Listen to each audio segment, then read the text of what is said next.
आजदेखि हिन्दू राष्ट्र भयो है साथी हो। डान्स बारमा र कोठीहरूमा बेचिएका हजारौं हजार युवतीको सकुशल उद्धार गरी घर फर्काउने पहल गर्दैछ।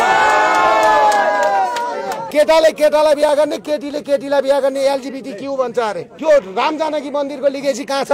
अध्ययसँग छ। अर्को हनीमुन मनाउने कहाँ? बिहा गरिसकेपछि। हनीमुन मनाउने कहाँ भन्दाखेरि लुम्बिनीमा। लुम्बिनीको लेगेसी कहाँ छ? बोधगयासँग छ। भगवान बुद्ध त्यहाँ जन्मिनु भयो बोधगयामा। भनेपछि यो विषयमा कुरो उठायो भने मुद्दा पर्छ। केटाले केटालाई बिहा गर्ने, केटीले केटीलाई बिहा गर्ने। विश्वको एसियाको नम्बर 1 देश, नम्बर पहिलो देश यो बन्यो र यहाँ राष्ट्रिय सम्मेलन भयो। यो सबै गराउने को हो भन्दाखेरि यही कनकमुनि दीक्षितदेखि लिएर सेतो पार्टीको अमित ढकालदेखि लिएर यिनै हुन्। सहकारीमा आबद्ध बचतकर्ताको ठगिएको सम्पूर्ण रकम सरकार मार्फत फिर्ता गराइनेछ।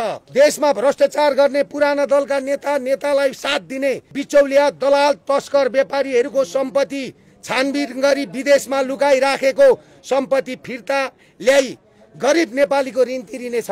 साथै एनजिओ र आइएनजिओ को दुरुपयोगलाई समाप्त गरी देशबाट लखेटिनेछ।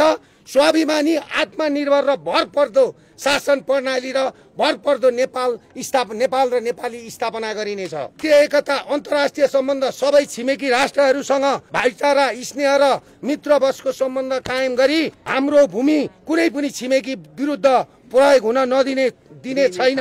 विदेशका जेलमा रहेका करिब 7,000 भन्दा बढी नेपाली युवा र विदेशका डान्स बारमा र कोठीहरूमा बेचिएका हजारौं हजार युवतीको सकुशल उद्धार गरी घर फर्काउने पहल गर्दैछ।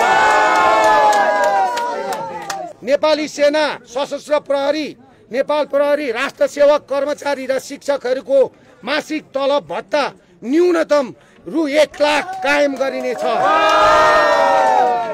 हामी मौन वचन कर्म र आत्मा सहित यो सफल लिन्छौं कि राजनीतिलाई व्यापार होइन सेवा र राष्ट्रभक्तिको साधनाका रूपमा ग्रहण गर्नेछौं। देश र नागरिकको कल्याणका लागि सधैँ सत्य, धर्म र समर्पणका मार्गमा अटल रहनेछौं। असतोमा सतगमय, तमसोमा ज्योतिर्गमय, मृत्युमा अमृत गमय। ओम शान्ति शान्ति।